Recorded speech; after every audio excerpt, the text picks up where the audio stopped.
I think we're live. Pretty sure. Already 1 like and 1 viewer. That's a good sign. I'm gonna check on my Twitter on my laptop because once again I'm streaming through my phone. So I'm gonna see if I can pull up the stream on Twitter/YouTube first on my laptop, and then we will kick things off. But right now, welcome everyone. Just making sure that the stream is working. Blasty, my boy, in the stream chat. What is good? Brenda Rizzo, Isaiah Broadbelt, Ladarius Hayes, Homer Simpson, the whole crew's coming in. DJ Slayer, Omni King, Mando, Luke Morgan, Nutsella, Pat Attack, Abdullah, Wonder Duck, Spider-Fan449, Spider-Man Fan 449, Tejas Patel, Azian Sama, that one black guy, Joey Homa, Luca Lupez, I'm sorry if I'm mispronouncing anyone's name, Kyle Riles, Wyatt and Friends, Super Battles, Sadu and Nick, Wyatt and Friends, Heli Destroyer, Bruno Roland, Anthony Clement, and New Master 69 and MGM 2004. What is up, everybody, and everyone else who is still joining? We're just going to have a fun midweek stream. You know, it's not the weekend just yet, but we are getting kind of close to at least another holiday. I know the Super Bowl was on Sunday, which was fun. And a small update for you guys who may not know if you don't follow me on Twitter, because I didn't really post it on YouTube or anything yet, because sadly there's been nothing to talk about. I mean, there's just the unboxing, which I do have on my shelf in front of me, the Spider-Man statue, which is awesome, with the cab, which I did the unboxing video for almost a full week ago. But another reason besides there being no news to talk about for the channel, is that I'm actually now attending classes, or attending the City College of San Francisco, taking classes there to help build my resume to hopefully gain at some point an internship within the gaming industry. Not specifically, I know people are Insomniac, no, Marvel, no, just in general, like, because I personally want to do it for myself.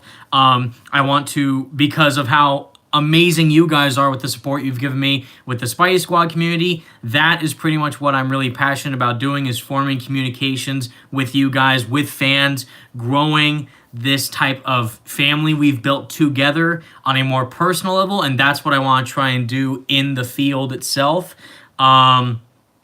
My boy Franco Greco in the chat, one of the best mods in the world, my best buddies in the world, says, how's it going? So right now it's the 4th week. I've been attending for 4 weeks straight. Luckily for my schedule, since I'm mainly taking classes pertaining to marketing, PR, social media, and there was another one, marketing, PR, social media, and just community engagement is the main important one. I don't have classes on Tuesdays or Fridays, luckily, with my current schedule. I only have classes on Mondays, Wednesdays, and Thursdays. They're all-day classes, though, so that's kind of like the switch out. Like, well, I skip 2 days of the week, but I stay literally until like 6, 7 at night on those days. So you win some, you lose some, and again, I don't want that to try and interfere with the channel or with YouTube or with any of the big news that happens throughout the week, if any. Right now, throughout January, it's been kind of slow. We're just beginning February, so maybe something will happen soon relating to any of the things you see in the title with Spider-Man PS5, Marvel's Avengers, or the PlayStation 5 console itself, which there have been some slight updates about, which we will get into relatively soon. But I just wanted to kind of give you guys a status report as to how I'm doing. I'm not dead or anything. I know I have been inactive on YouTube for a full week now, which is unheard of for me personally, since I try and do videos every day, or at least every other day, pertaining to updating you guys about Marvel games news, game news in general. If there's something related to a Marvel movie or something that I'm interested in, like the Morbius movie, I'll do a reaction about that. I'm not really looking forward to the Black Widow movie or Birds of Prey that much, in case you guys were wondering, because I'm not really a movie channel or a movie essayist. You know, like the bigger channels out there. I just mainly pertain to video games relating to superheroes, because that's my main interest. But yeah, Black Widow and Bird of Prey seem all right. I mean, like, the trailer for Black Widow, the new one at the Super Bowl was fine. Not really anything too massive. Just like, oh, just another Marvel movie, I guess. That's fine. And Birds of Prey, just And it's funny because I love Mary Elizabeth Winstead. She's like one of my all-time favorite actresses. 10 Cloverfield Lane, even Sky High, which was amazing. She's Huntress in that movie, and I should be excited, but I'm not really that into it. I mean, I would probably see it alone just for Ewan McGregor as Black Mask, just to see how he pulls that off. But as of right now, I'm not really, jazzed for it that much. And also the Disney Plus shows. I don't have Disney Plus, so I'm not really that excited for Falcon and the Winter Soldier or Loki, but that WandaVision does look like the most interesting thing to come out of it. Someone said on Twitter that it did look like a mix between Legion and Happy Days, which is old school, like if sitcoms, like fun, 80s, 70s types of TV shows like that. That is what WandaVision may be like, and if it is, that's going to be amazing. But basically, I've just been kind of focusing on my classes. I'm kind of now in the groove with school itself. Like, I've been taking these types of both in-school classes and online classes. And I'm in a pretty solid position where I feel comfortable where I'm at. And it's a city college, not a university, so I don't have to move anywhere, luckily. So that's not that hard of a transition. I just have to go literally from where I am, Pacifica, to the city, San Francisco, and go take classes there at the college, which isn't that bad. I think everything's going pretty well for me right now. Just making sure that everything is, all right in terms of making sure the channel's at a stable, pace right now in terms of I've done as many videos as I can relating to any massive news because I don't like talking about leaks that may be false. Like the leaks that we have gotten so far about Spider-Man PS5 / Marvel Spider-Man 2 make a lot of sense. They're not 100% confirmed, but they do actually add up a lot of validity with what has been said previously. So stuff like that where it actually does make some logical sense in one perspective or another, yeah, I'll talk about it. But if it's PS5, reveal event on this day, that day, or big PS5 exclusives coming out this, until anything is officially announced by PlayStation, then I'll hold off. But it's these claims from this leaker who has proven stuff in the past may be true, but we don't know. And I say that because tomorrow is February 5th, which was the speculative, rumored, theorized event for when the PS5 could be revealed to the public.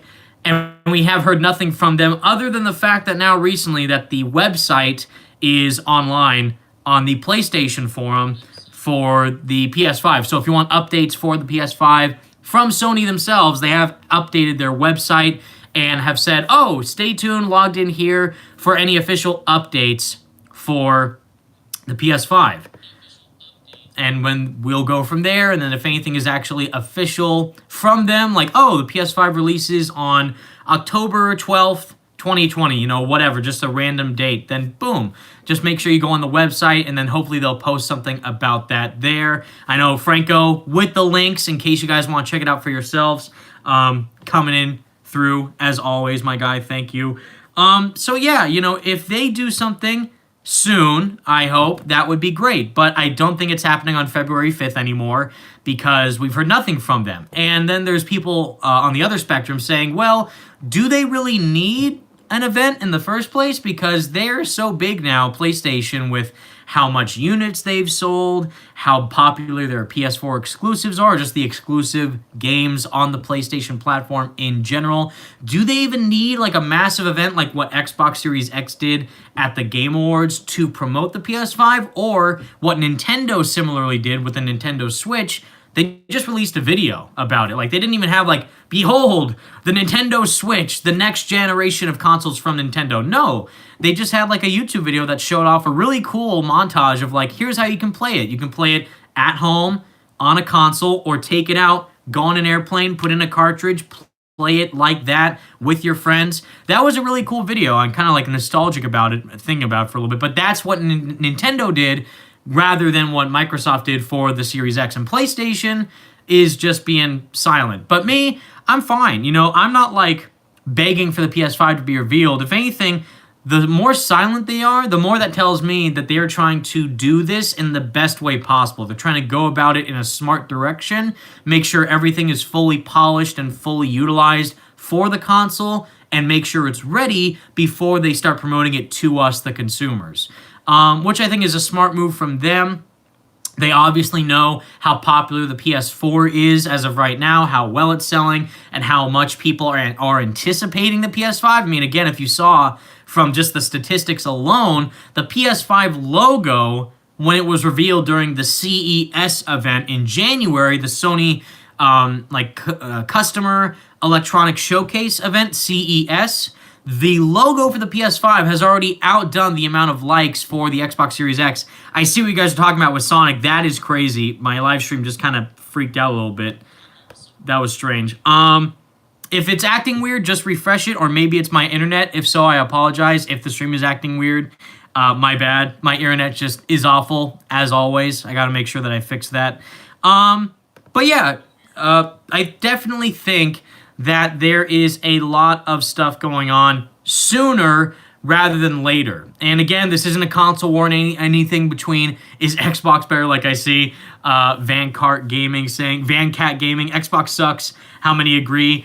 I just prefer PlayStation. I'm not trying to start a console war or anything. I'm just saying Spider-Man was on the PS4, and I've always been a PlayStation owner since the PS1 back in the early 2000s when I, got it for myself. And then PS2, PS3. I do have an Xbox 360 because I do honestly, one side note, I think the Xbox 360 version, just off key, of Spider-Man Web of Shadows is the best version of that game compared to the PS3 version, and even PC. Sometimes PC doesn't really run it properly. The Xbox 360 version is incredibly smooth with Web of Shadows. So, for whatever reason, the PS3 version kind of runs a bit choppy, for me at least. But I'd still prefer, all consoles.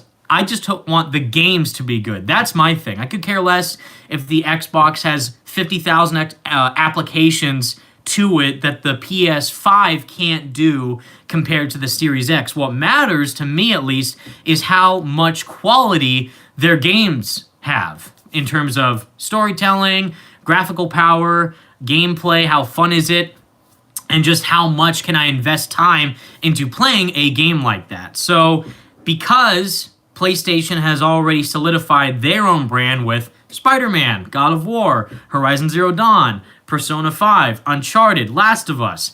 Literally, I can go on. Infamous. But because of these titles, these are just my personal favorite types of games. Huge AAA action, adventure, third-person, exclusive games that focus on storytelling and high-octane gameplay. I mean, that's just what I love personally, and that is what PlayStation has over Xbox, Nintendo Switch, VR. Even though VR is pretty cool, I still prefer a standard action adventure third person game, RPG elements like that, versus a 2D platformer or first person shooter. That's just my type of thing. But because PlayStation has already guaranteed to the consumers, we're gonna have even more big major AAA exclusives coming out at a faster rate compared to the PS4, and it's the easiest console that the developers have been able to develop on. That gives me a lot of faith that their games, whether or not that's the sequel to Spider-Man or something else, will be just as high quality level as the other games that we have had previously. And I'm very excited about that.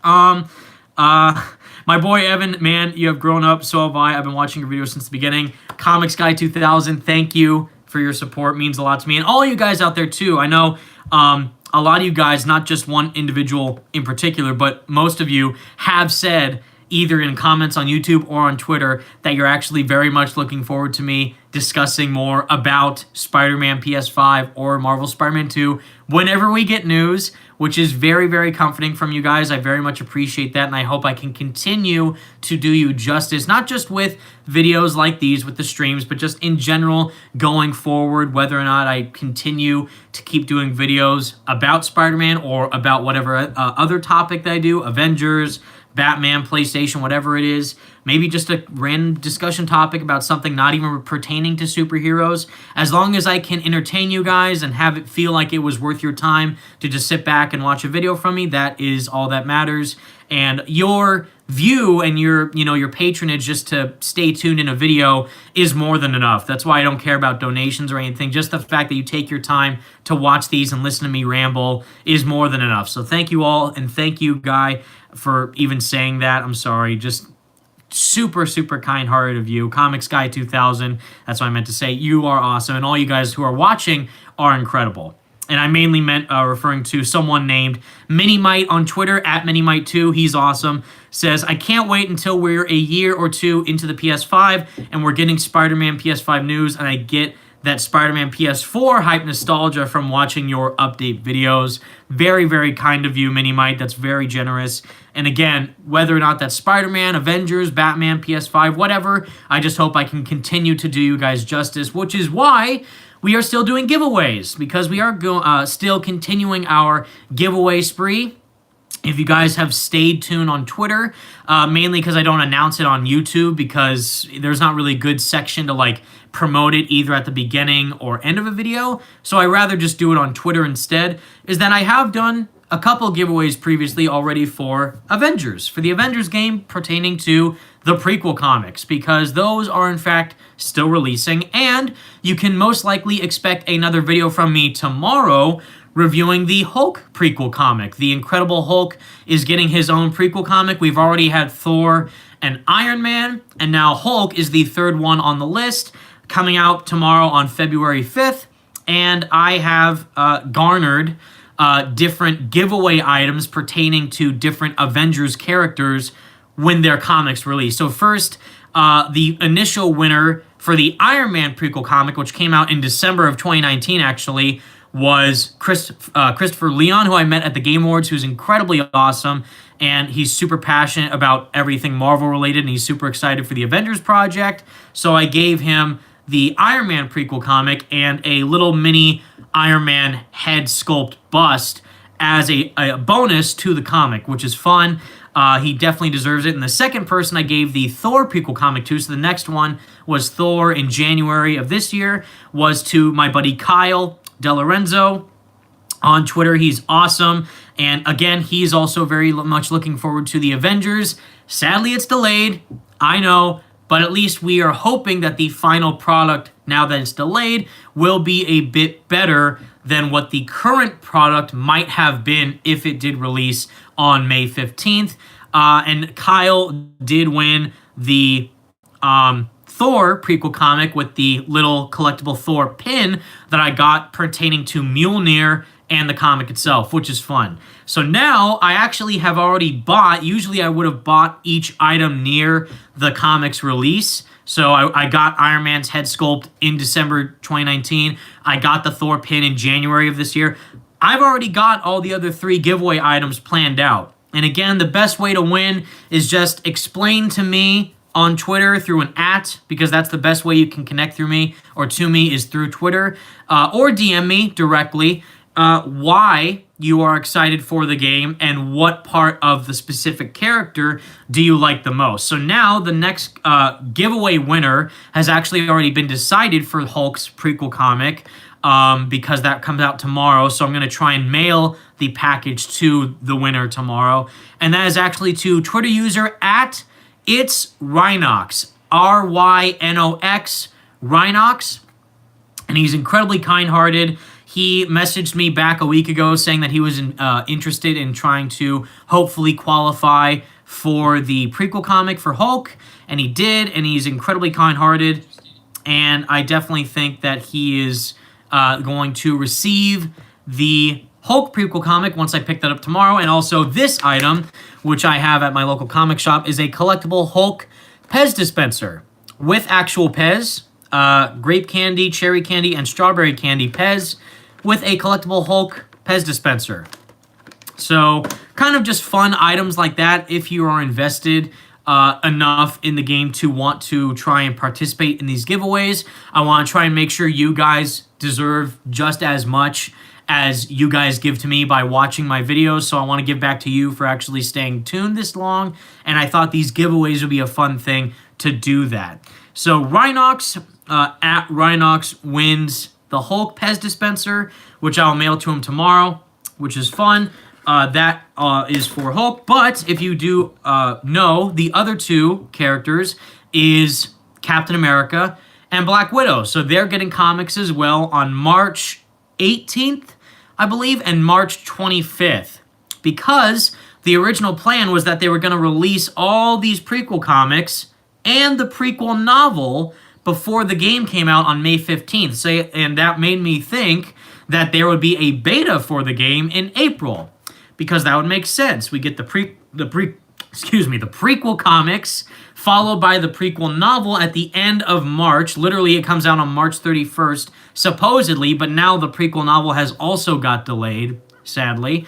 So I thought because of that, they were trying to smush this all together, that since April was an open month, we would have gotten the beta for the Avengers project in April, followed by the release of the game in May. Now, the prequel comic, or prequel novel, has been delayed to August 10th, I believe, and then the game itself comes out on September 4th. So, again, this also relates to the Q&A we are going to do about Avengers. We have no clue when we're going to see the game next. Zero clue. And again, that also hurts the image of Square Enix, because they did say, yeah, we'll get early co-op, or we'll get a showcase of the game's co-op in early 2020. So now that the game's delayed, I highly doubt that's going to happen. If anything, I feel like that we could receive an update about the game's co-op either sometime closer to E3, or maybe in the coming months with a possible Game Informer month of coverage of Avengers, if they have already went down to Crystal Dynamics Studio in San Francisco to interview them about the game, see what's going to be involved within it, which characters can we expect, nothing much. So the fact that there's no update as to when the co-op could come out for the game, when could we see more footage of it, more interviews, more info, literally nothing. We just know about comics and prequel novels.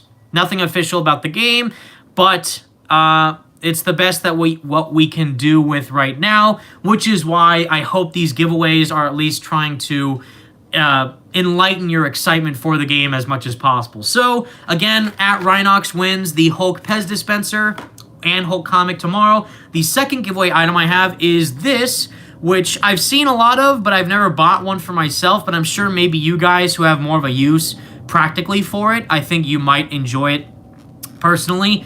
It is a NECA Scalers figure of Captain America. So basically what it is that if you have headphones or a charging cable or some form of a microphone, like I have my Blue Snowball microphone, I'm sure this could fit on, he's supposed to attach to a cable of whatever it is that you use on your device. So if you use a charging cable, headphones, microphone, whatever it is, he can attach on the side of an item.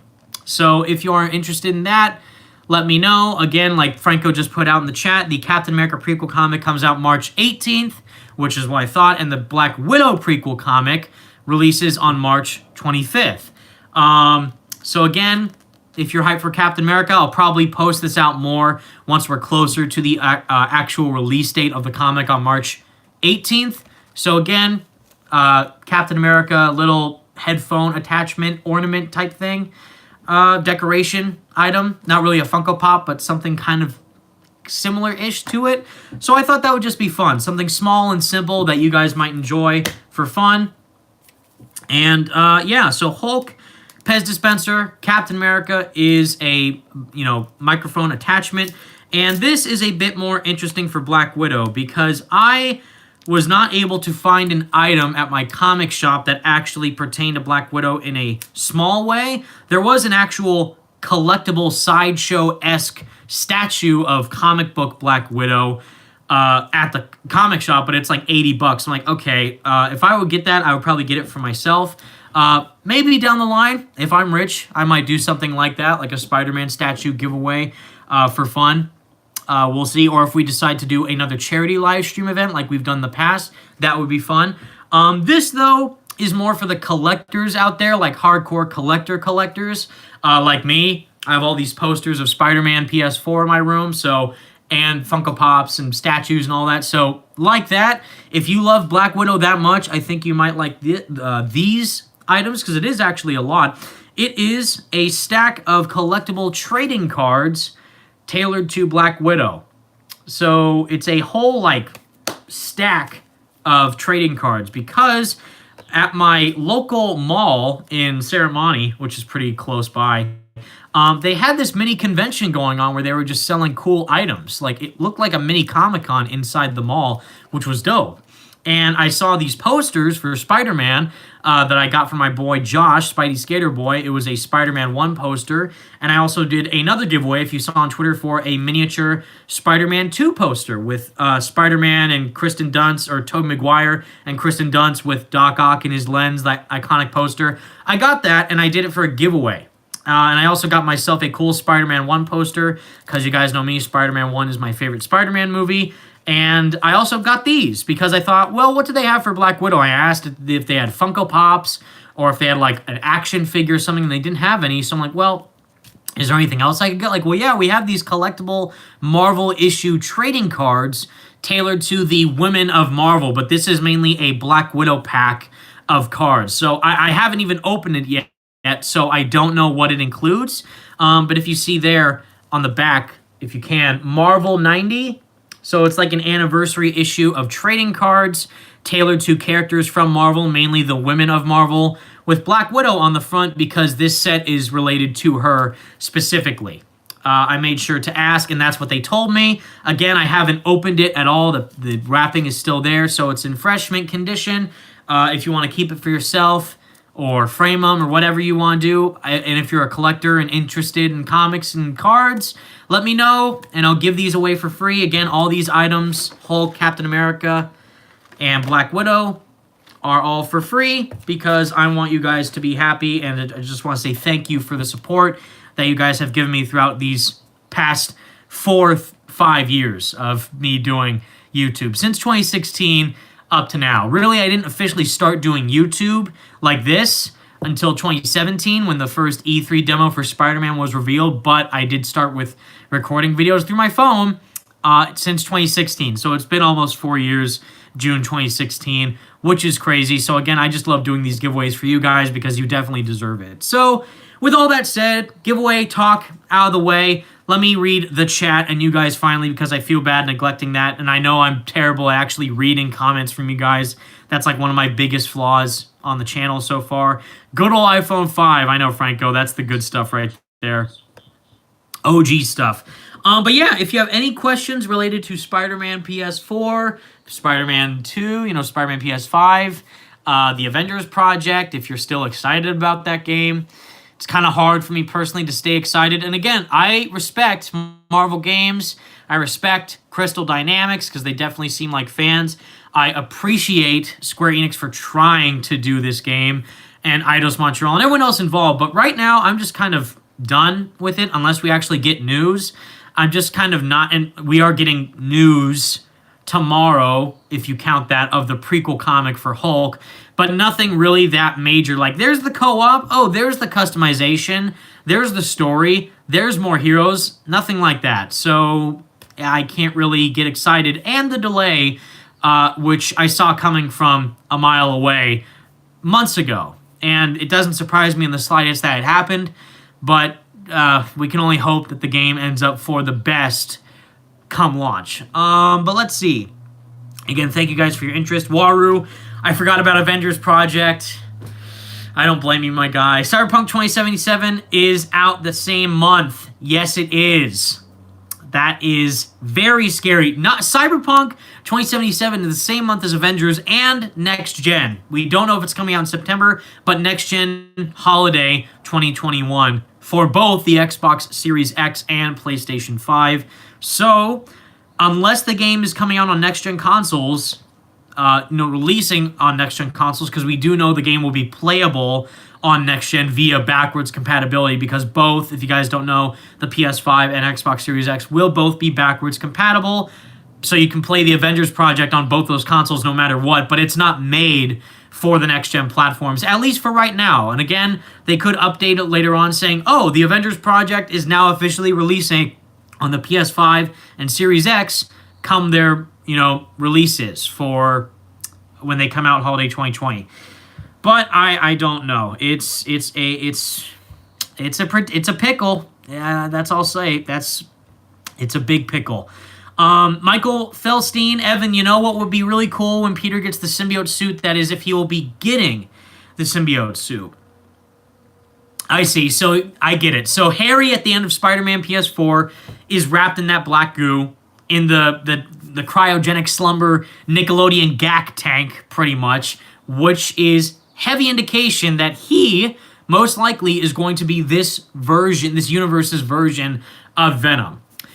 And while we do know that it's heavily inclined that from the ending of the first game that both Venom and Green Goblin will be villains of the sequel, will Peter himself wear the black suit in the sequel? Like, will he get the black suit, advanced suit, or will he get the symbiote on him? And what a big theory is right now, we've discussed this in the past, and I'm sure people have brought this up on Reddit or something, but the big theory is Harry is going to be Venom in the black goo, but Peter won't get the black symbiote, or he will get the black symbiote, but he'll turn into actual Venom by himself, and Miles, you will be playing as Miles as Spider-Man, fighting a symbiote-ridden Peter becoming Venom. Like in the Ultimate Comics, he got the black suit on him for a while. He was in the black suit for a bit, and then he actually literally transformed into Venom. So it wasn't that Eddie Brock is Venom, it's that the symbiote made you Venom. This is like deja vu. I'm pretty sure we've already talked about this, but you guys know, if you read the comics, you guys know what I'm talking about. So that happens in the comics, and then he has to go fight himself pretty much, and then he lands on an electrical wire, and that in turn gets the suit off of him. But then he comes back, Eddie comes back with the symbiote on him, he then becomes real Venom, and then Peter has to fight him on school grounds, and then Ultimate Spider-Man video game, if you played that, you'll know what happens next. But I think it'd be crazy either way. I want, obviously, like, Web of Shadows PS5. I basically want Marvel's Spider-Man 2 to be Web of Shadows PS5, if that makes sense. Like, not symbiote invasion in New York, but I want, like, the Spider-Man black suit and red suit to have fully fleshed out combat capabilities that are different from each other. I want there to be lots more depth with the characters, because Brian Intihar did point out in an interview early last year, saying that going forward, he wants to focus on a simple story with complex characters, whereas it was the opposite before. It was a complex story with simple characters, because Peter was Peter, Otto was Otto, Miles was Miles, Mary Jane was Mary Jane, and then they added like twists to their specific characters, like slight changes, like, oh, Peter doesn't work at the Daily Bugle, he works at Octavius Industries, he works for Dr. Octopus, and he helps make the tentacles that Otto uses to become Doc Ock. So there's all these layers to the narrative which are incredible. But Brian specifically said in an interview, like not just for Spider-Man 2, but in general, as a creative director, he wants to focus narratively on a simple story that's easy to follow with complex characters that you can dive into.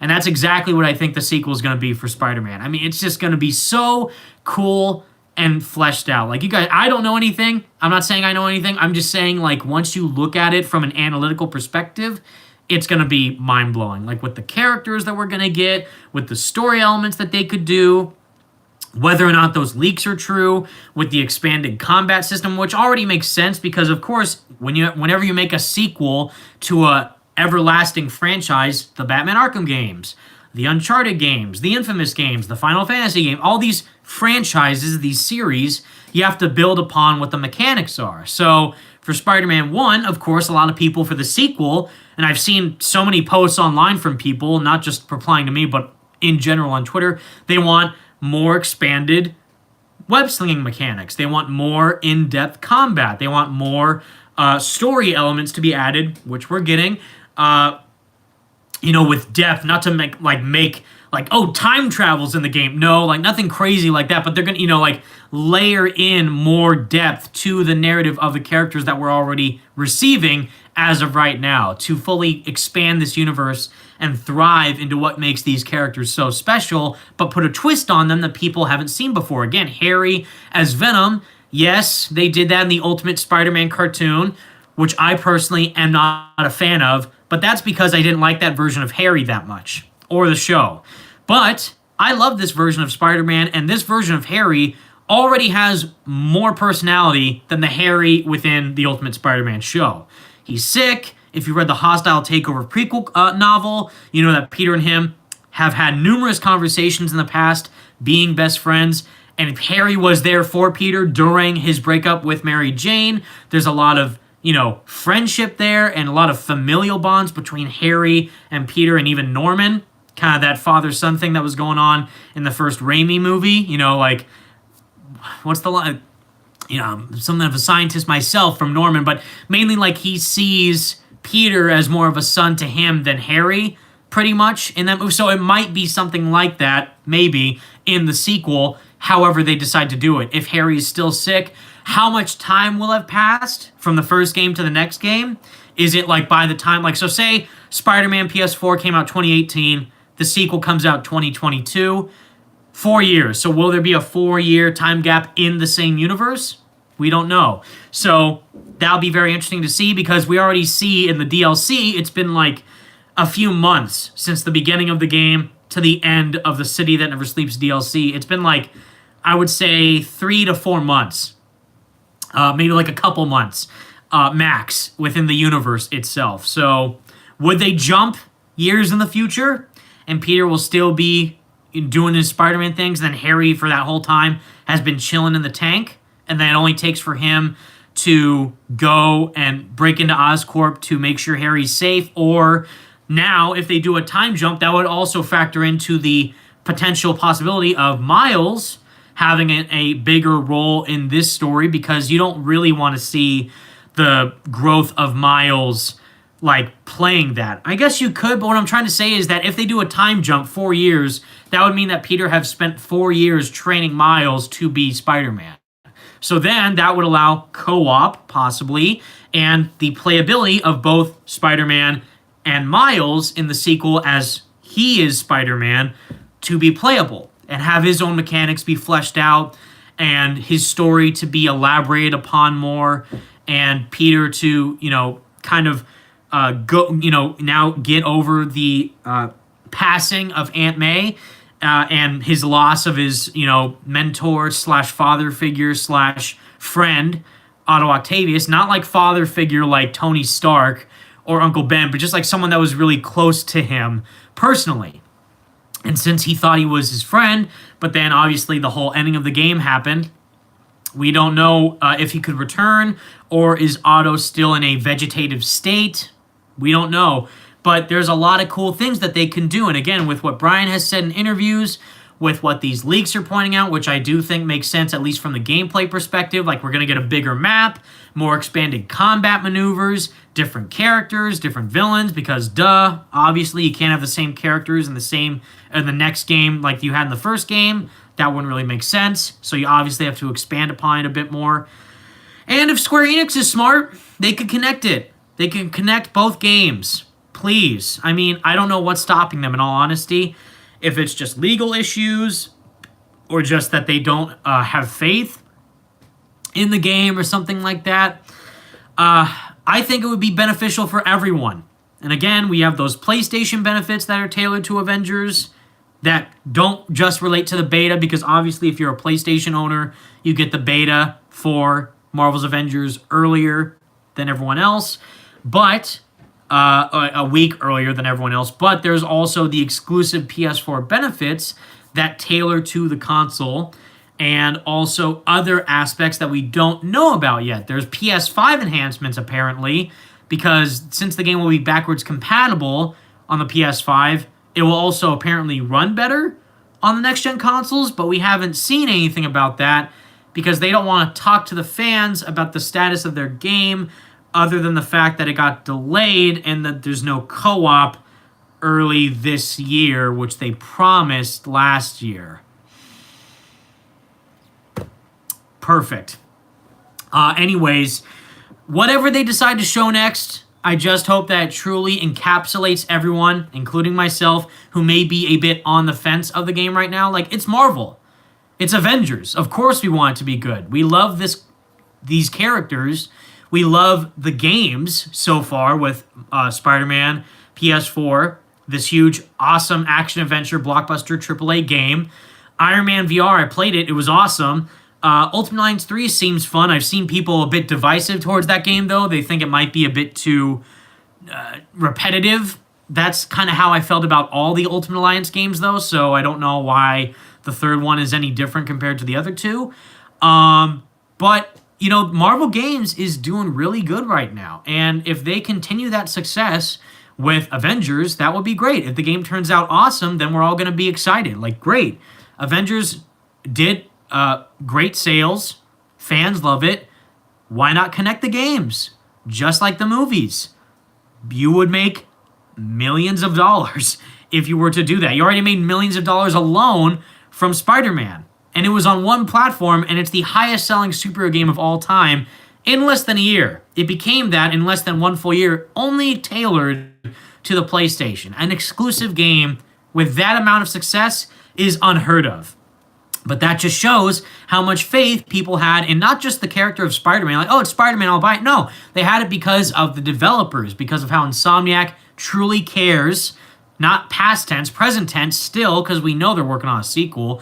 They truly care about Spider-Man, and they really want to see this version through with their universe, which I thoroughly believe is my most favorite version of the character interpreted to media.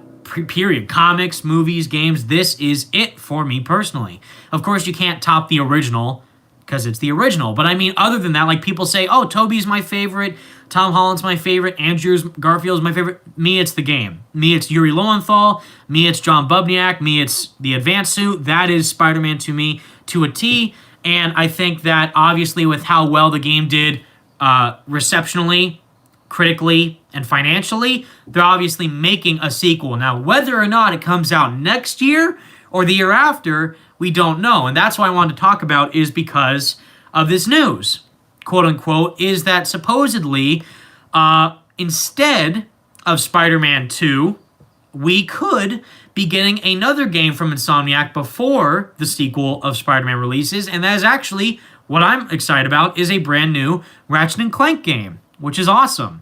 Me, you guys know me.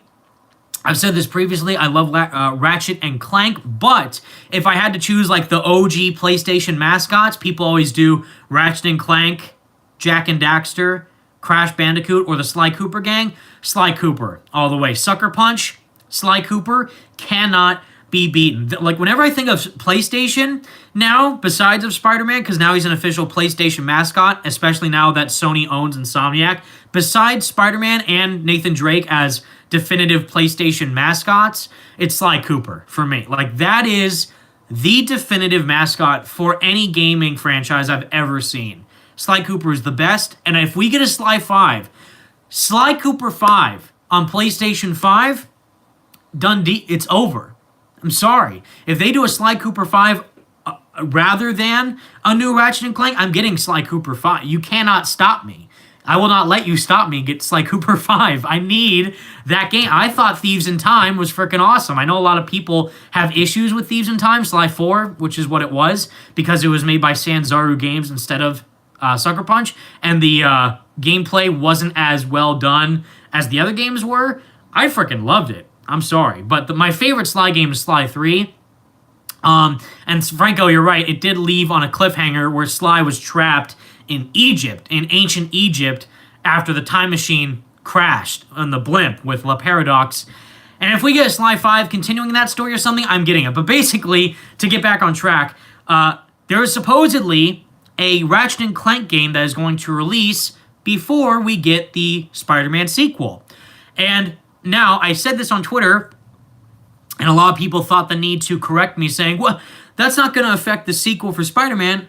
It's not going to affect the development. I never said that. I said that I think that if true, I do think that this game will release before the sequel for Spider-Man, but since Insomniac is now a PlayStation exclusive studio, a worldwide studio owned by Sony/PlayStation, I do think that factors into a little bit as to what this means potentially for when Spider-Man could release. Not that, oh, they're working on Ratchet & Clank first, and then they're going to work on Spider-Man. No, because, if you are aware, Insomniac Games have two studios. They have one in Burbank, California, which was the core team for Spider-Man, and then they have the other studio in Durham, North Carolina, which specializes more, from what I've heard, because I've interviewed Ryan Schneider, who's the chief brand officer at Insomniac Games, who's amazingly nice and perfect. He's super cool, and he loves the fans and the Spidey Squad, which is insane. He says that department mainly focuses on their lower level projects like that of kind of like more outsourcing stuff, but also like the VR stuff like they did with Unspoken, which was their VR game that they did for Oculus before they were owned by Sony.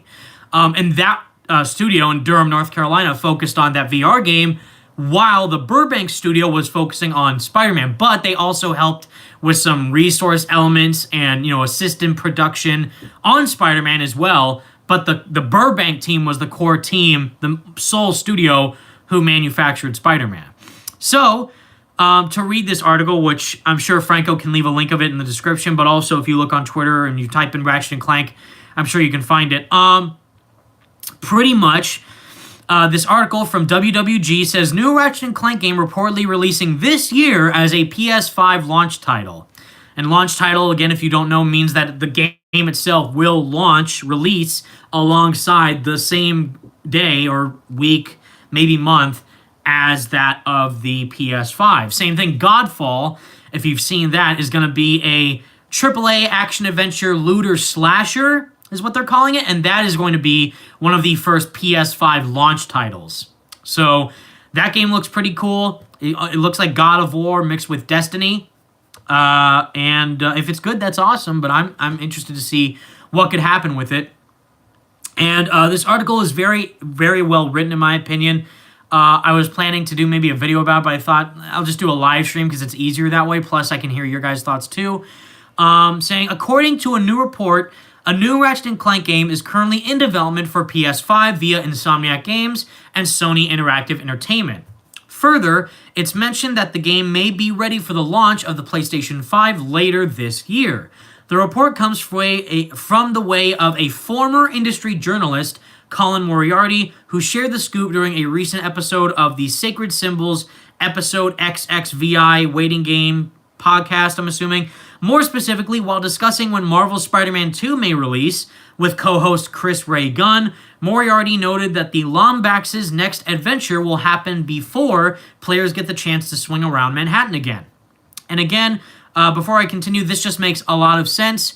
What better way to establish a new console brand than with a release of a established, iconic PlayStation franchise? Now, we did get the Ratchet & Clank remake in 2016 that released alongside that movie, which didn't do too well, but some people like the game. I like the game. Some people thought it was a disgrace to the older Ratchet & Clank games. I thought it was fun. My favorite still remains to be Up Your Arsenal. That's my favorite Ratchet & Clank game, but for what it was, and visually, it was awesome.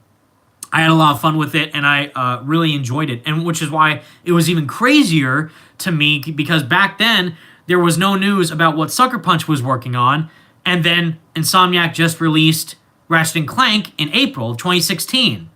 Surprise, surprise, June 2016 came around, and lo and behold, we all thought that Sucker Punch was going to work on Spider-Man, this exclusive PlayStation 4 Spider-Man game. Sucker Punch, no. Sony Interactive Entertainment presents Insomniac Games, Marvel. It's been so long. I don't know how I could even forget that. Sony Interactive Entertainment, New York City Shot. Insomniac Games, what is this? City Shot, Marvel, boom, Spider-Man. Flipped out. It was crazy. No one was expecting that. It was awesome. So, the fact that they released Ratchet & Clank only 2 months prior to them releasing the announcement trailer for Spider-Man shows that they were working on them at the same time. And that was confirmed because Brian Intihar was established the creative director of the project in 2014, shortly after Sunset Overdrive released, which was crazy. But it wasn't publicly stated that until after the game was announced. So they're working on these projects simultaneously. If so, this rumored Ratchet and Clank sequel or PS5 game, and then Marvel's Spider-Man 2. They're not like, oh, they would only work on Ratchet first and then move on to Spider-Man. No, they're working on them at the same time. But because Sony is so focused on promoting their exclusives on such a frequent basis, promoting them with high quality time and time again, like Last of Us Part 2, Ghost of Tsushima, Marvel Spider-Man 2, God of War 2, Horizon Zero Dawn 2, if we get sequels to those games as well, I think, given this article, that the sequel, or whatever it is, PS5 game, Ratchet & Clank installment, the new installment for Ratchet & Clank, if true, I do believe they will release this as a launch title on the PS5 this year in 2020, but I do think that they would not release Spider-Man a year after that because of two reasons. One, like I just said, the PlayStation exclusive side of it, because they want the exclusive to be out for a while and let it speak for itself. Hey, Insomniac Games came out with their first title as officially partnered up with Sony as a worldwide studio. And what is it? Oh, it's a new Ratchet & Clank game. Established franchise, bigger resources, bigger budget, bigger game. That'd be awesome. It wouldn't be a new IP because they already have one of the most popular IPs in the world right now with Spider-Man. So if anything, it would be doing another game for one of their established franchises that they already have. Don't think it would be Spyro. A lot of people do want Resistance, but I'm not too fond of first-person shooters, like I've said. Ratchet & Clank would be a perfect choice to kick off the PS5 for both the younger audience of players and also just hardcore gamers who are fans of the franchise. And if that releases as a launch title on the PS5, I think that'd be a very smart move for both Insomniac and PlayStation to draw in more consumers for the PS5 at launch. Because what game is going to make you go out and buy a PS5 on launch? Is it Godfall? Is it Ratchet & Clank? It could be Spider-Man, but again, I don't think it's going to be a launch title, or else we would have heard about it already. But same thing with God of War and Horizon Zero Dawn. Like all the big, super huge AAA exclusives that are surely going to get sequels, I don't think those are going to be launch titles. I think we'll get them later on. Two, the second reason why I don't think that Spider-Man may release the year after Ratchet & Clank in 2020, if true, is because of the Marvel side of the discussion, which is Avengers. Because Avengers is supposedly coming out September 4th, 2020. And I say supposedly because I feel like they might delay it again because of how next gen is a big factor. Final Fantasy VII already did it. They said it was going to come out March 3rd, 2020. Oh, delay it again, another month on my birthday, actually. April 10th, 2020 is the new release date for Final Fantasy VII Remake, and it's not happening because it's not happening for March because they had to delay it to April to fully polish the game even more, to optimize it, supposedly, for the current gen consoles or whatever delay problem they have now at Square Enix. But for Avengers' case, which is hugely different from Final Fantasy and Spider-Man, is that it is a live service game. It is an online, continuously added content game with new material featured within it for years to come. Not just ending it on the initial release on September 4th, and that's the full game. No, they feel so confident in this game that they want players to fully invest themselves within this world of the Avengers after the game releases for years. And again, that includes new heroes to play with, new regions to explore, new gear to unlock, new stories to unravel with the characters that will be added who will get their own stories for years to come.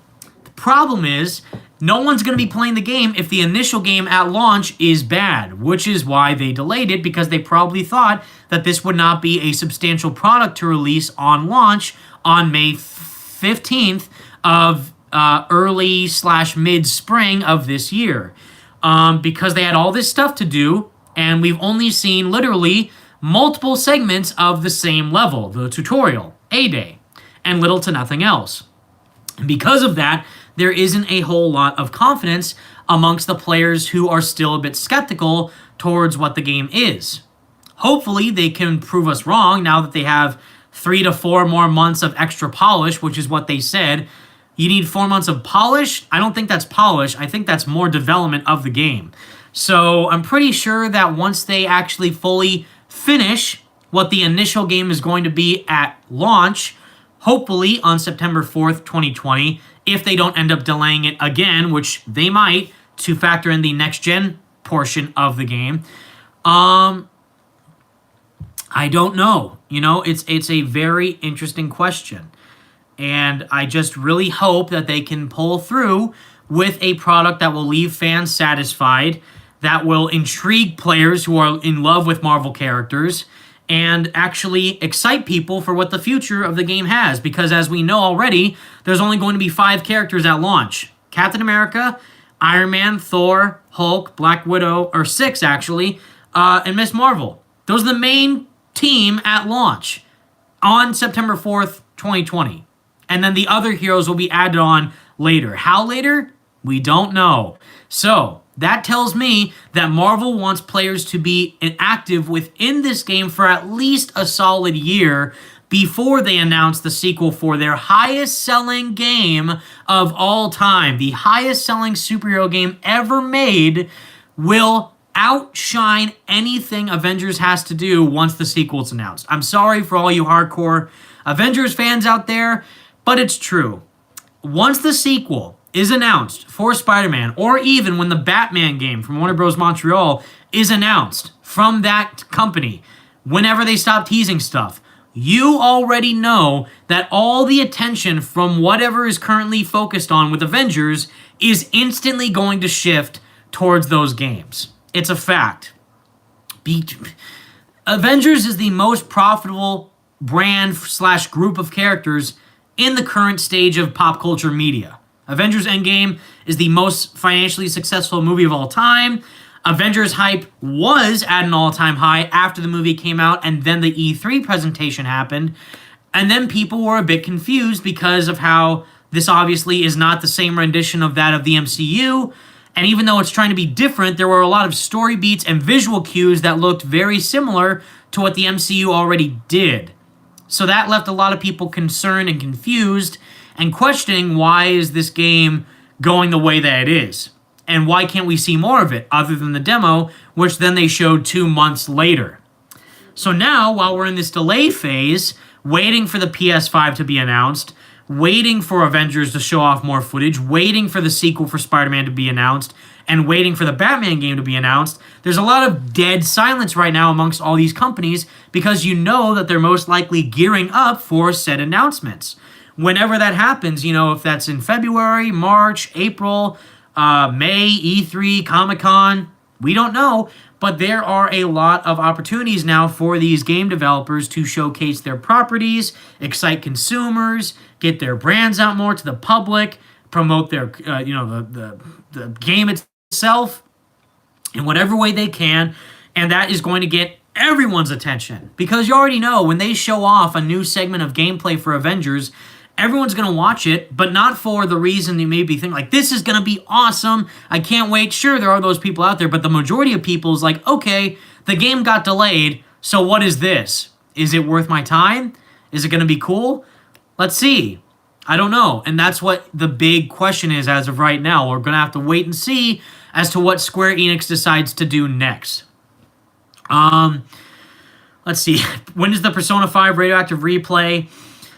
Next year, I promise. Not next year. Next month, when Persona 5 Royal comes out. My personal game of the year, Waru Boy and I's personal game of the year, because Persona 5 is amazing, and Persona 5 Royal is going to be freaking dope when that comes out on March 31st. And if that gets delayed too, I'm most likely going to cry. So I'll be disappointed and depressed if that happens, but I'm crossing my fingers that it doesn't. Marvel's reporter says, I hope the rumors about the new Batman game are true. Well, there are a lot of rumors. If you mean that the game will be good, I hope that's true because I liked Arkham Origins. I really liked Arkham Knight. I really loved Arkham City, and I really loved Arkham Asylum. But I still had a lot of fun playing Arkham Knight, even though it does have some problems. I still really enjoyed it. And same thing with Arkham Origins. But WB Mantra is something still... As someone who is focusing right now in school to focus on a marketing internship, which means I'm taking marketing courses and researching what goes into promoting things from a professional perspective, there have been a lot of people who have actually called out WB Montreal for their terrible marketing strategy, and even some of my professors have actually pointed out to this type of method of like just repeatedly teasing the product to the consumer without actually showing what it is a good way to actually, guess what, lose consumers because you're not showing what your product is to the public. You can tease all you like, but as long as you don't show something, you're not going to gain the interest of people who don't know what it is. Obviously, if you look into it more, anyone can tell it's going to be a Batman game. But teasing these logos, saying capture the night, doing all this repetitive teasing with nothing to pay off for it is a good way to lose your entire fan base. So I don't care about that game right now, and until they show something official, I'll just be like, wow, was that worth waiting 5+ years for, or however long you had to wait for because of all the previously canceled projects they had, and then they went on Twitter in 2019 in September teasing it, then they teased it before then, and then we thought it was going to be at the Game Awards, and it didn't happen there. But then it happened again a few months ago, or a few weeks ago, I should say, this year, and still nothing's happening. So at this point, who cares? I don't, but that's just me. Let's see. Let me read the chat really quick and drink some water because I'm parched. Let's see. Ultimate Spider-Man says, when will both Warner Bros. Montreal and Square Enix show some damn footage for both the Batman game and the Avengers game? I'm getting so pissed off. Couldn't have said better myself, honestly. Like, that's, like, obviously, like, a bit aggressive, but the statement's still the same. Like, we're irritated that there's no news. That's just a fact. That's not, like, dissing them. That's just actually legitimate, is that we want these games to be good. We want to get excited for them, but until they show something, we can't really do that. And that's not really on the fault of the developers. It's more on the fault of the lack of communication from the marketing team over at these companies. Not the developers like animators or writers who are literally just working on the project. It's more so the strategies that these marketing teams have when trying to promote their products, which is already a fault that Spider-Man did. However, they never promised anything, which is the big difference, is that Spider-Man showed the trailer in 2016 that had that whole year of silence from E3 2016 to E3 2017, and then we saw the official gameplay demo of Spider-Man literally a year later. And that was nuts, right? But they never said, oh, we'll show you something guaranteed in early 2017, followed by the demo in mid, E3 2017, and blah, blah, blah. They never did that. They just said it's currently in development. We're working on it really hard, and we will let you know as soon as something happens. Perfect. That's perfect, because you know now that the bigger these games get, the longer it takes for them to make. The bigger in scope and scale these games turn out to be, the harder it is for the developers to work on them. But it's one thing to say that you're working on a product and say we'll let you know when we have something ready versus, oh, we'll let you know exactly when we're going to show you something new on this date, that date, followed by the official release date of the game on that day. So don't worry about it because what we say is true. And for the case of Marvel's Avengers, promise something in early 2018 for the game as an update.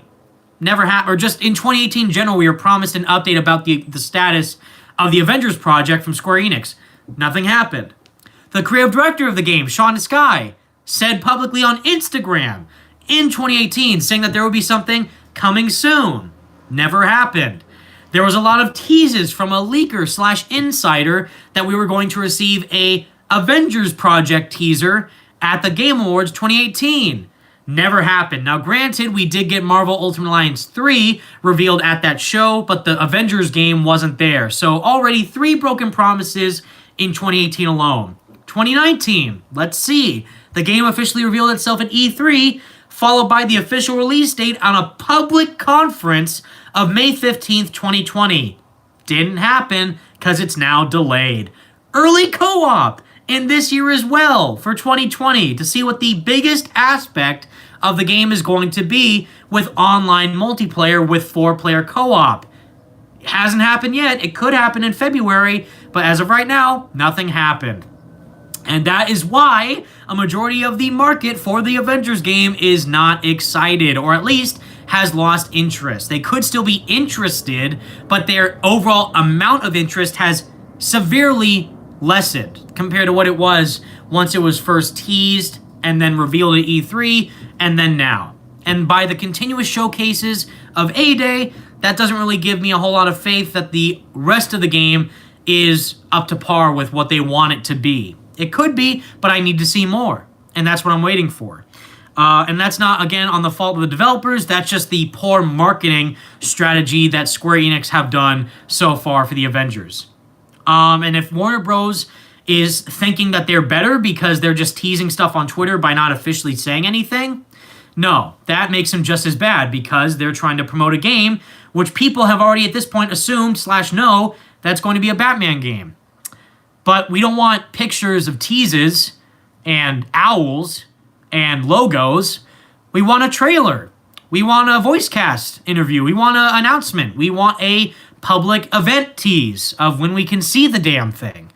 And we won't get that because they think that their product is enough to get people excited, which is why I think the same thing happened with Avengers. Square Enix probably thought that they were so confident in the fact that it was simply an Avengers game, so people would buy it regardless. No. If anything, that made people even more skeptical because they've never seen a AAA Avengers game before. So that made them more curious as to what this game is, what is it going to fully entail, and how does it play outside of the tutorial mission. Dead silence. So that's why they delayed it, to make sure that they can not repeat that same mistake.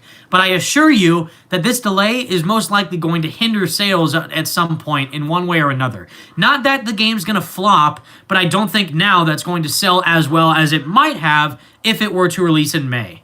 What delay, Barry? I'm talking about Avengers, the Avengers project, which, if you don't know, again, it was originally scheduled to release on May 15th. Now it's coming out September 4th. Because of Square Enix, great job. But again, they've done that with all their games. They've done that with Final Fantasy, done that with Kingdom Hearts. They're doing it again with Avengers. So, what can you do? But again, that's why Spider-Man was a bit different. Yes, it was agonizing. Trust me. If anyone knows better, it's me. It was agonizing to wait for Spider-Man for a full year with little to no updates about what was going on with it from 2016 to 2017. With small bits here and there, we got the PS4 Pro event in September of 2016 with the 30-second clip of showcasing Spider-Man in the newer graphics, which was awesome. But that wasn't the full game, but at least we saw a little bit more of it. Like, okay, what next? Can we see something within this year? No. Okay, we're just working on it. Great. Then we got that short, super small live-action trailer, The King, which is still one of my favorite PlayStation commercials, showcasing that slight live-action CG model of Spider-Man in the advanced suit fighting the inner demons on the street. That was nothing. That was literally nothing related to the gameplay. That was nothing related to when we could see it next. Just, hey, this game exists. Get excited. And I was super, we were all excited. It was great. That was like the coolest time to be interested in the game. Like, what's going to happen? When can they show stuff next? Like, yes, it was agonizing waiting every day for news, but at least we were excited. That's the difference. People are not excited with Warner Brothers constantly teasing with the logos. They're pissed off. I want news. Not like me saying that. I'm just saying that from the perspective of a fan. Like, I want to see a freaking Batman game. A trailer would be nice. A news update would be nice. Another logo is not what I wanted. An Avengers Project comic is cool, but not necessarily what I would want to see next from the game. Co-op would be nice. More story details outside of A-Day would be nice. So with Spider-Man, while we were waiting for that silence, still silent throughout 2017 until later, E3 came around. Now the difference was they never promised anything in 2016. All they said was that they were going to develop the game. It's currently in development, and as soon as something is ready, we'll show it to the public. E3 2017 was the best time. And right after that, everything started moving. We got E3 2017, followed by a solid year date of 2018. Not a specific time date, not a specific exact release window, just a year, because they weren't sure when it was going to release. They were still heavily in development for the game. Just that, okay, it's going to release sometime next year, stay tuned. And we thought a lot of different theories. Could it be early, mid, or late 2018 for Spider-Man to come out on? And it turned out being near late 2018 in the fall in September, where it had the entire month to itself. Then we got the story trailer at Paris Games Week. We got a cool behind-the-scenes video during the PSX event. And then the amazing Game Informer coverage in April of 2018, which was perfect in every way, followed by the release date, followed by E3, followed by Comic-Con, followed by Game Informer footage added on to developer interviews inside the studio with extended gameplay clips of certain sequences of the game fully being played, followed by the release of the game, and surprise, surprise, it's the highest selling PlayStation exclusive of all time, as well as the highest selling superhero game ever made. Sadly, if you already saw, Last of Us Part 2 has now outdone Spider-Man in terms of pre-order numbers, so that game is now going to be the highest selling PlayStation exclusive after Spider-Man, or before Spider-Man, I should say, in terms of when, Last of Us 2 is going to be first, then Uncharted 4, I believe, and then Spider-Man. I think that was what it was before. But the point is, their marketing strategy was rock solid. They never lied about any of the dates they provided. They never fell back on any of their previously stated promises. They said exactly what they wanted to say when they wanted to say it, and they delivered with clear intentions. Here's the game. A fully AAA open-world Spider-Man game that is made by Insomniac. And it was everything that you could imagine. Which is why a lot of the standard crowd right now is more excited for Spider-Man PS4's sequel, which hasn't even been officially announced yet, over Avengers. Which is sad, because now the game is delayed. We have all this new stuff to hopefully look forward to for Avengers, and yet people are looking forward to the sequel of a game that hasn't been announced yet, rather than a game that is 6 months away. No, 7 months away. So, that's from my perspective. Again, as someone who's focusing on marketing, a marketing internship / focal research, that's my 2 cents. But again, that's not any diss to the developers. That's not to hinder their method of making games. It's just that the method that they go about promoting them for, again, there's different teams, animators, designers, artists, and the marketers. The marketing team, I just feel like, needs a better strategy when it comes to going about promoting their product. That's just me, though, and I hope you understand. Thank you, Gary Saney, for staying in the stream. I hope I didn't bother you too much. Thank you for staying tuned. I have to leave. Sorry, no problem, dude. You go do what you gotta do. I know probably rambled about all this stuff before, but just wanted to give you guys my perspective on the situation. Thoughts on Disney Plus shows from Luke, Brothers Web. What's up, dude? I talked about earlier in the stream, actually, so I'm looking forward to WandaVision. I think that could be cool. Loki and Falcon and Winter Soldier. Again, MCU in general, after Endgame, I kind of tapped out. I'm not really looking forward to Black Widow that much, or Birds of Prey. That's not MCU, but just these types of movies now. Morbius looks at least interesting to see what that potential mess could be. But as of right now, we'll see. But the shows right now for Disney Plus, for Marvel, WandaVision looks the most interesting. So that'd be cool. Let's see. Colton13, do you think Spider-Man could come in a bundle on the PS5? Is that what you said? Yes. Yes. Are you kidding me? Do you know how much that will sell? Like hotcakes. The PS4 Pro bundle for Spider-Man sold out. So I'm pretty darn sure that the PS5 bundle for either Spider-Man or Batman, or if they do one for Avengers, I think might sell out. Because that would be extremely popular if true. If it happens. Potentially. Which I think it's a pretty safe bet that it might. Let's see. Someone mentioned someone I'm not going to bring up because that would be stupid. Other than that, you know, Avengers, we have to wait and see. Lejeune, my guys in the chat, what's good? Dude, everyone go subscribe to Lejeune right now. He definitely deserves your support. If you guys want actual Avengers project videos that get you hyped, Lejeune is your guy. His recent video was talking about the Taipei game show and how that has now been delayed, which is when we were supposed to receive footage of Avengers now, actually, from the 3rd to the 6th of February. Now it actually got delayed until summer of 2020, so that's not good because of the coronavirus, which you can't help that. That sucks. But if you want to learn more about that, go watch Lejeune's video because he did a great job discussing it. Mandalorian is great. I'll only buy a PS5 when they announce it. Franco Greg. See? Franco knows what's up. Mandalorian's great, says Waru Boy. I'm an average Star Wars fan. I'm not that into the fandom of Star Wars that much, but I hear it is good. And Baby Yoda, of course, is Baby Yoda. But yeah, same here. Like, Franco, I'm not getting a PS5 on launch. I'm only going to get a PS5 when the bundle for Spider-Man sequel is attached to it in a fully black suit designed PlayStation 5. If that happens... Chef's kiss. Beautiful. Perfect.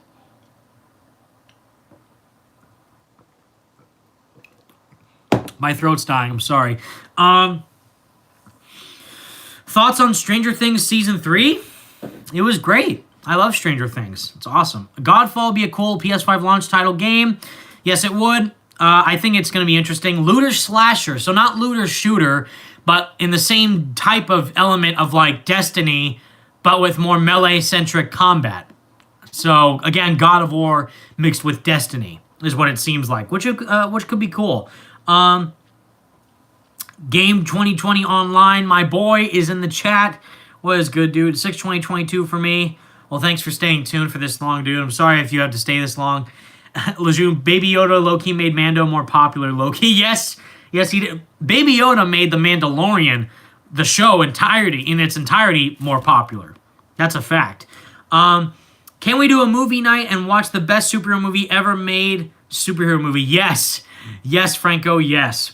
We'll do a live stream watching it, live commentary, with some of the most iconic lines in modern media history, period. That is cinema, that movie, and you can't tell me otherwise. Let's see. I'm a purist, so having Peter not be the only Spidey is kind of weird. I see, Kyle. So, yeah, I understand. Like, it was interesting. Like, Miles is now Spider-Man. Like, that's why I was kind of worried at first. Like, wait, you can play as Mary Jane and Miles is in the game as well, but it's a Peter Parker story, the first game. But then it was, which is great, because it still focused on Peter, but it added upon his narrative by playing as Mary Jane and Miles. So now that Miles is Spider-Man in this universe, I think that there's a good chance that he can learn more about being Spider-Man from Peter's perspective as Miles. If that makes sense. I think that is a very cool way on how they can go about it if done properly. And I think that based on the writing talent there, John Paquette, Ben Arthman, Christos Gage, and some of the other talented writers over at Insomniac and Marvel, they can just kill it. They're going to do an excellent job. I have no doubt in my mind that it's going to be a fantastic story. And if it's not, I will obviously be depressed. But based on how good the first game's story was, I think there's a very high chance the sequel is going to be phenomenal, narratively. Do I want to see the TASM suits in Spider-Man PS4? Well, the first game's already out, so probably not anymore. But if you mean the sequel, then sure. I mean, I'm not impartial to them. Like, you guys, the Advanced suit is my favorite Spider-Man suit of all time. So that's what I'm going to be wearing in the sequel no matter what. But same thing when the Raimi suit was added. It's like, great. Now that stupid drama can be over and done with. But for the hardcore fans of the series, I'm sure they'll be appreciative of it. But I don't want that situation to happen again with Andrew's suits. But if they are added, no, what I don't know what that term is, like no skin off my boots or whatever. Like I wouldn't mind. Like I wouldn't care. I wouldn't be advocating for it, but I wouldn't be against it. If they do it, that's great. And if they don't, well, at least I have the suit that I like in there. Are you seeing MHA Heroes Rising movie? I am too. You mean My Hero Academia? No. I wish my theater was actually promoting cool stuff like that, but no. I did see the newest episode, though, English dubbed, of Deku fighting Overhaul, where he got 100% Infinite, which was dope. I even got, funny enough, a friend of mine sent me a Deku Pop, Izuku Midoriya Funko Pop, which, yes, if you guys didn't know, I do watch My Hero Academia. But it's cool. It's interesting, and it's dope. Low-key, I just want to see Deku wear that damn suit. Full mask, the bunny ears, what does that look like? We haven't seen that yet, other than that one scene where him and Mirio are trying to save Eri in the alleyway by Overhaul, and then he puts on the mask to cover up his, like, shocked face. I want that suit to look badass, but we haven't seen it that much yet, so I don't know. We just have to see. But yeah, My Hero's dope. Go watch it if you haven't. I think it's cool. It's like modern day Naruto, because Naruto back in the early 2000s, ninjas were hype. Nowadays, it's all about superheroes. So now they have an anime based on superheroes. How can I not watch it? Yes, fun fact, I watched superhero movie in the theaters in 2008 and I was 8 years old. Best movie. Best movie of all time. It's a fact.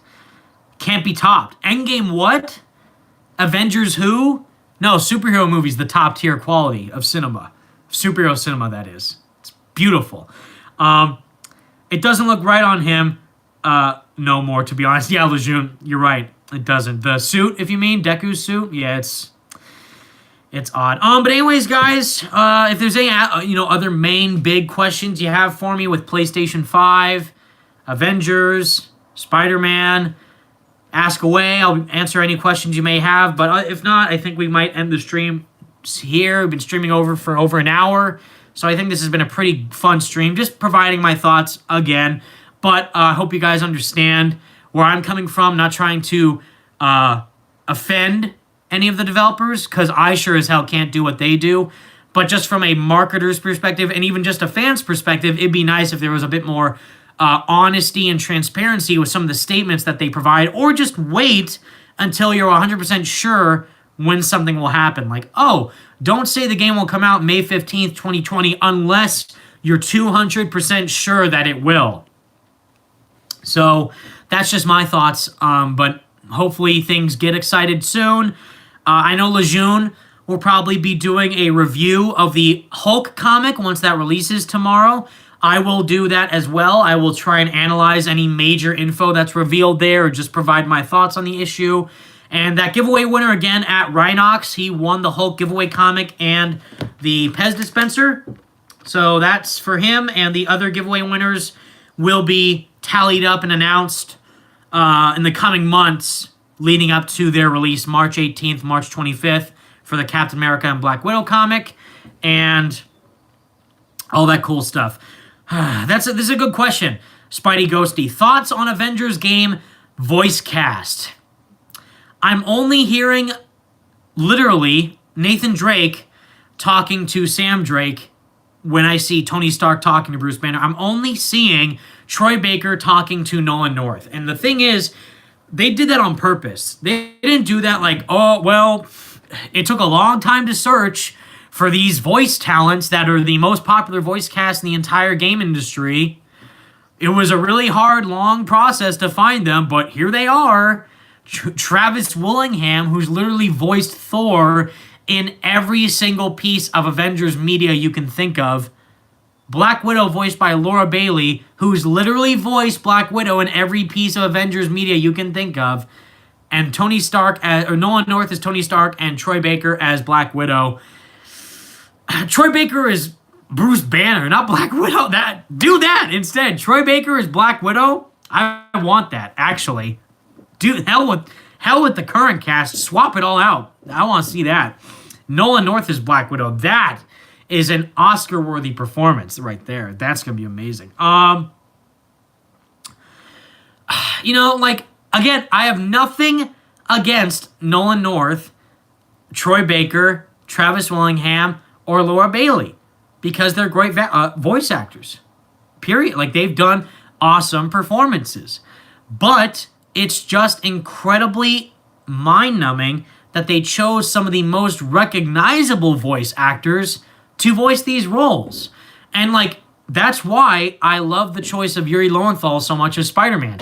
Yuri, before Spider-Man PS4, never voiced Peter in a big, huge, major role like this. Before, it was mainly either Josh Keaton or Christopher Daniel Barnes that you could envision as Spider-Man in games because of the Beanox games, Shattered Dimensions and Edge of Time, and we've already had kind of lackluster voice acting with Web of Shadows because that's a fact. I love Web of Shadows, but the voice actor who voices Spider-Man in that, Matthew Vaughn, is atrocious.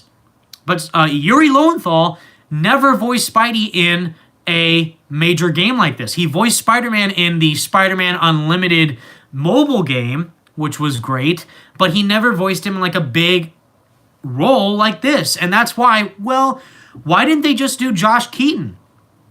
He's a great voice actor. He's voiced Spider-Man previously. Everyone loves him. Why didn't they do that? I'm sure no one would have minded, and they wouldn't have because Josh Keaton always does a great job portraying Spider-Man.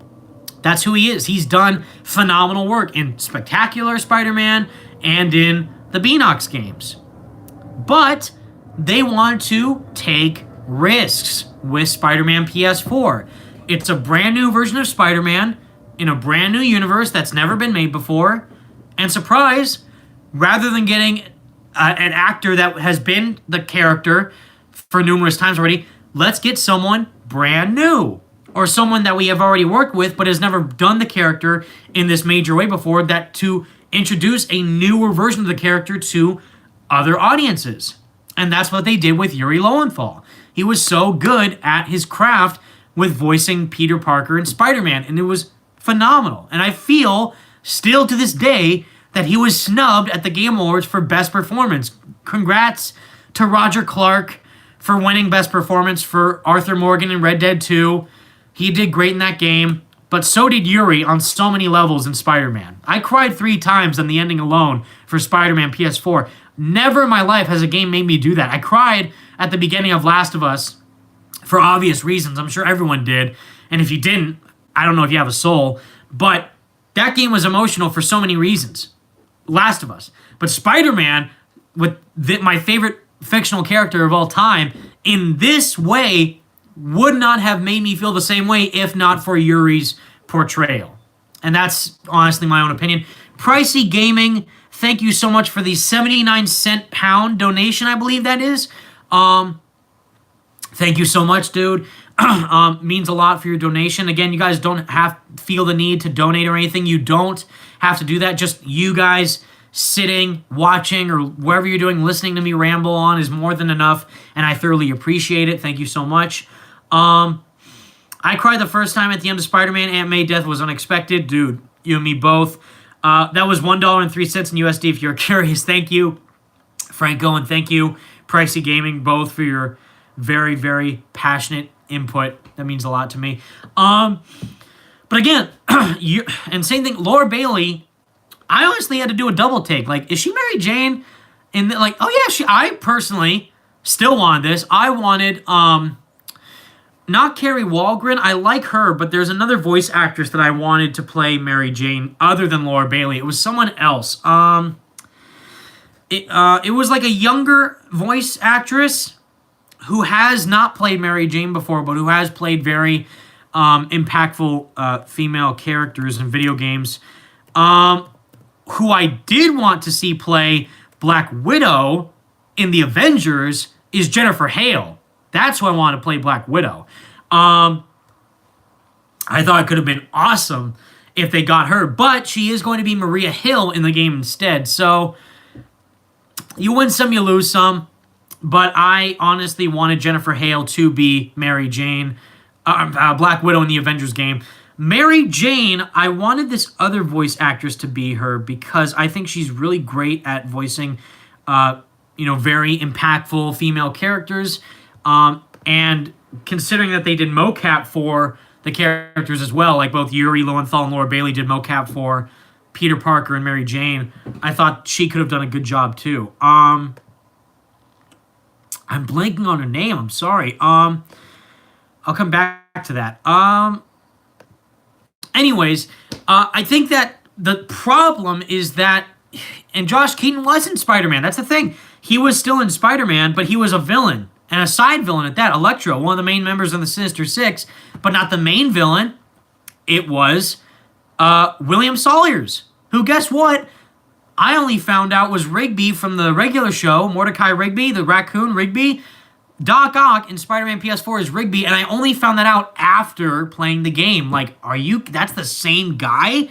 Are you kidding me? They didn't get bad guy number 1 voice actor, bad guy number 2 voice actor to play these roles.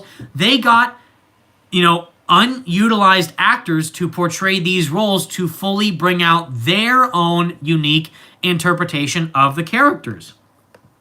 And that is just phenomenal. And I think that that is a huge credit to the casting from Insomniac's part, and also just the way on how they went about actually portraying them in the game.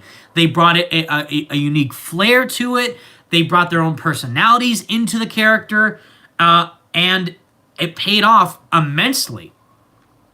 But the thing is, with Avengers' case, since everyone is mainly looking at them from the perspective of the movies, because, Robert Downey Jr. is Iron Man, Chris Evans is Captain America. That is what most people are thinking of when going into this game. So the fact that, it's not Robert Downey Jr. is weird.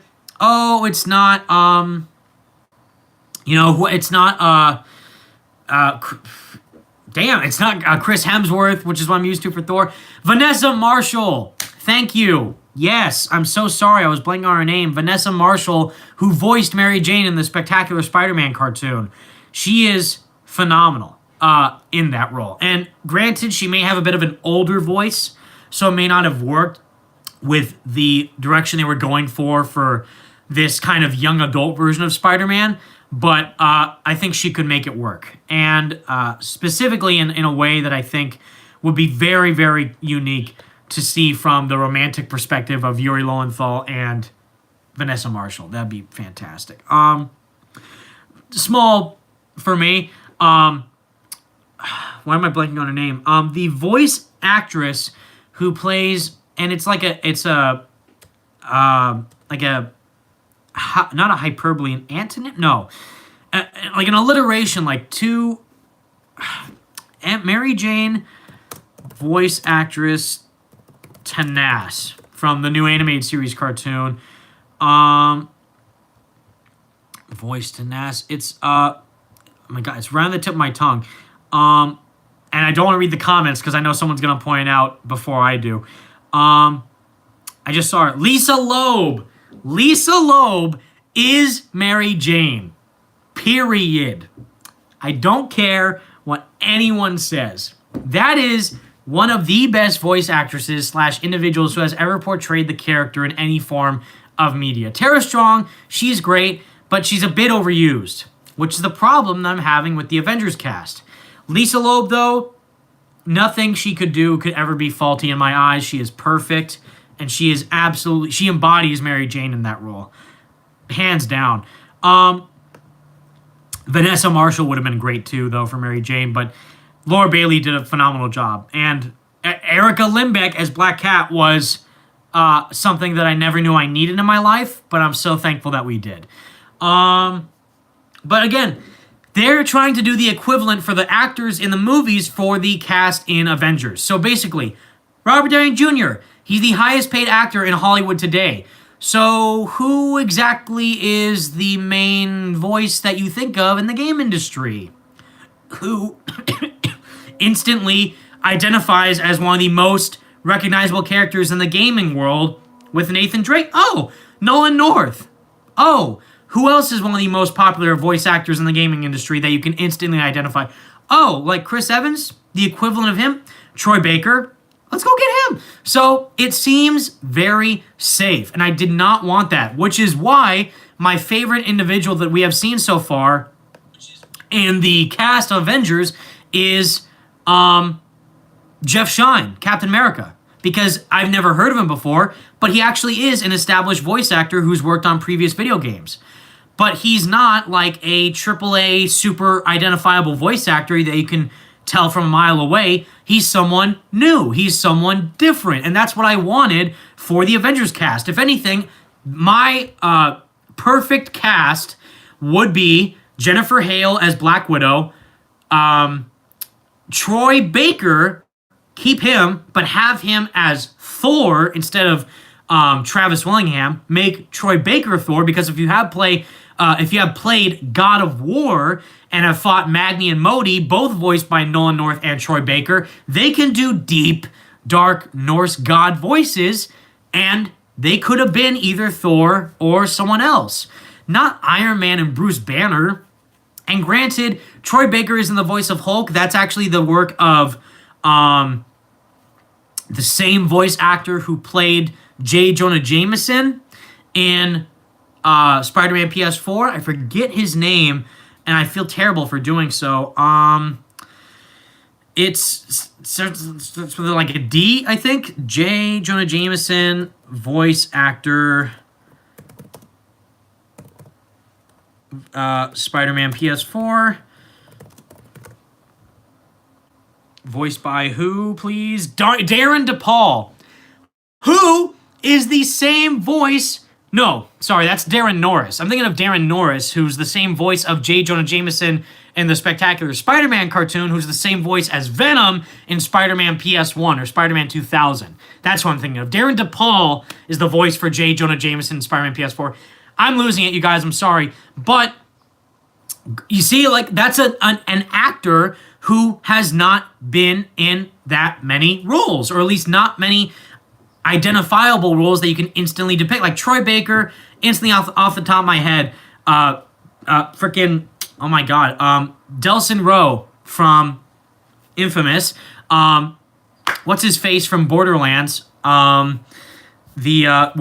Tales from the Borderlands, Joker from, Batman Arkham Origins, Vincent Brooks from Catherine, and just like he's everywhere. Troy Baker and Nolan North are everywhere, and that's why the scene between Peter Parker in the cafe with Mary Jane talking while eating French fries is literally a scene between Peter Parker and Mary Jane. Not Yuri Lowenthal and Laura Bailey. That's Peter Parker. That's Mary Jane. When I see that scene in the cave with Kamala Khan, like, so you're just gonna walk away? Like, that's a great example.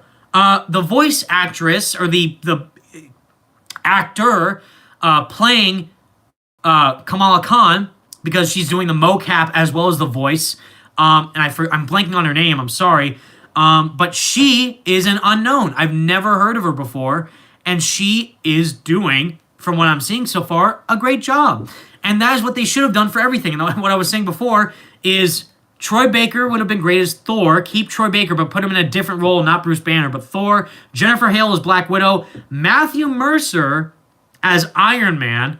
Crispin Freeman as Captain America.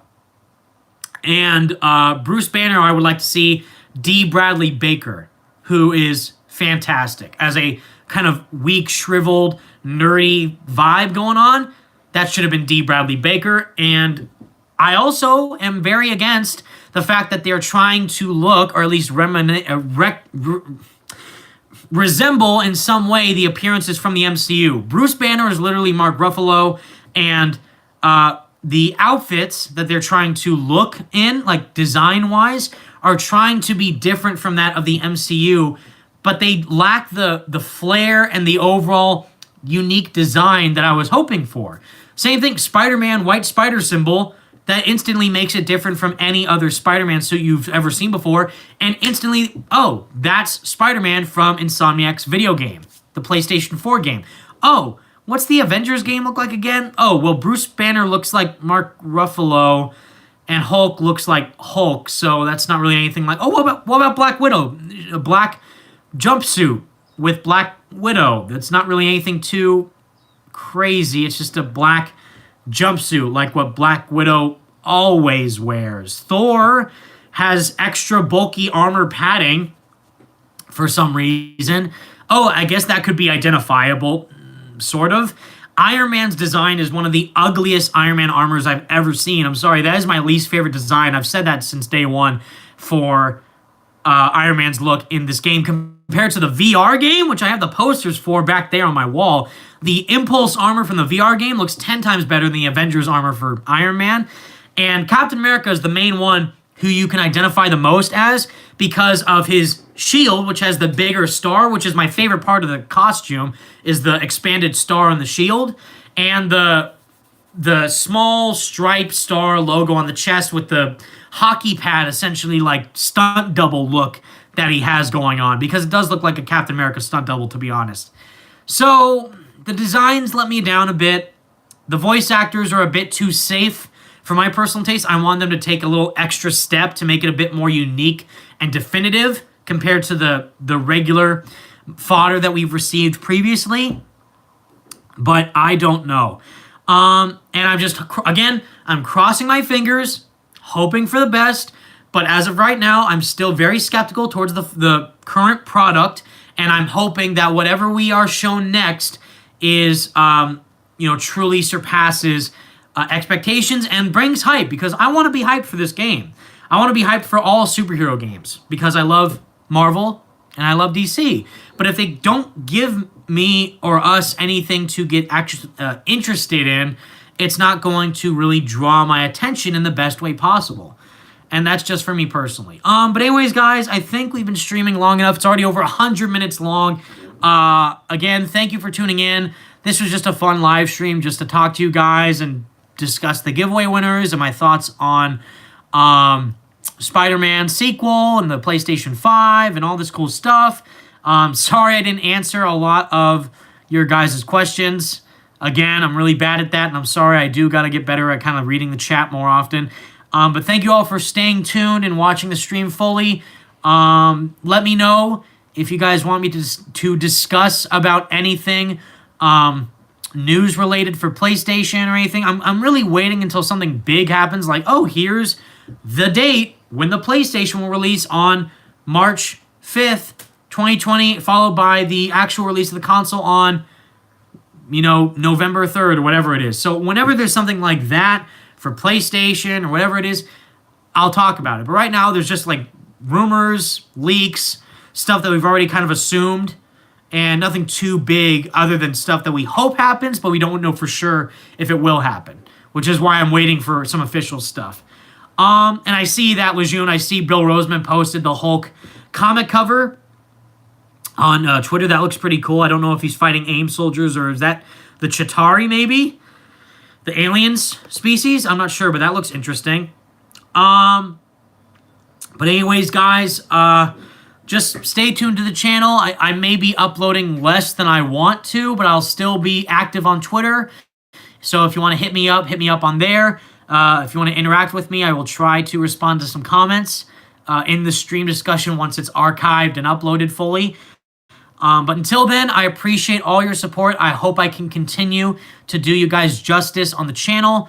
And I just really appreciate all the nice words you've sent me about just how excited you are for my upcoming videos, whether that's for Spider-Man or Avengers or anything. And I just really, really, truly do love you guys from the bottom of my heart. So thank you for watching. My voice is hurting because I haven't been drinking enough water. And I'm a little sick, but it doesn't matter because I just got to party on through it. But until next time, everyone, thank you all so much for watching. Have a great day. And hopefully we do get some news relatively soon. So until then, thank you all so much for watching, everyone. Stay spectacular, Spidey fans. Peace out.